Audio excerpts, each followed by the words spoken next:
Hi friends. So இந்த வீடியோவில் என்ன பார்க்க போகிறோன்னு பார்த்தீங்கன்னா, ஆரி ப்ளவுஸில் ஃப்ரண்ட் நெக் எப்படி ஃபினிஷ் பண்ணுறது, அதாவது ஆப்போசிட் சைடு எப்படி ஈக்குவலாக ஸ்டிச் பண்ணுறது அப்படின்றது நிறைய பேர் ரெக்வஸ்ட் பண்ணி கேட்டிருந்தாங்க. அவங்களுக்காக தான். இப்போ நம்ம டிசைன் இருக்க, அதாவது ஆரி ஒர்க் போட்ட சைடு வந்து நம்ம ஃபஸ்ட்டு ஃபினிஷ் பண்ணிக்கணும்.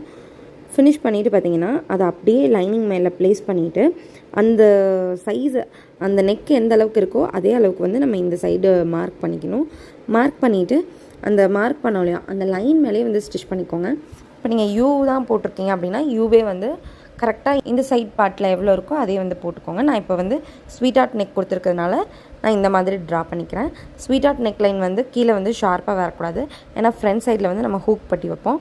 ஸோ அதுக்காக நான் கீழே வந்து கொஞ்சம் ஸ்பேஸ் விட்டுட்டு அதுக்கப்புறம் அந்த டிசைன் வந்து ஷார்ப்பாக கொண்டு வந்திருக்கேன். ஸோ அந்த மாதிரி ஸ்டிச் பண்ணிவிட்டு நீங்கள் எப்பவும் போல் நாச் பண்ணிவிட்டு திருப்பி வந்து மேலே வந்து ஒரு ஸ்டிச் போட்டுக்கோங்க. ஸோ இந்த மாதிரி தான் ஃப்ரண்ட் வந்து அதர் சைடு வந்து ஸ்டிச் பண்ணணும். இப்படி ஸ்டிச் பண்ணும்போது உங்களுக்கு அந்த வந்து கொஞ்சம் வேரியேஷன் வராமல் கரெக்டாக நீங்கள் ஸ்டிச் பண்ணிக்கலாம். ஏன்னா நம்ம ஆரி ஒர்க் போடும்போதே நம்ம கரெக்டான அளவுக்கு தான் மார்க் போட்டு கொடுத்துருப்போம். ஸோ அந்த ப்ளவுஸை அது மேலே ப்ளேஸ் பண்ணி நம்ம ஈக்குவலாக ரெண்டு சைடும் இருக்க மாதிரி ஸ்டிச் பண்ணிக்கலாம். இங்கே பாருங்கள், இந்த ஸ்பேஸ் வந்து நான் எதுக்கு விட்டுருக்கேன்னா ஹூக் பட்டிக்காக.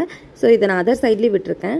இது ரெண்டு சைடும் வந்து ஸ்பேஸ் இருக்கா, இது ஒன்றோட ஒன்று ஓவர்லேப் ஆகும்போது நமக்கு ஸ்வீட் ஆர்ட் நெக் வந்து அழகாக கிடச்சிடும்.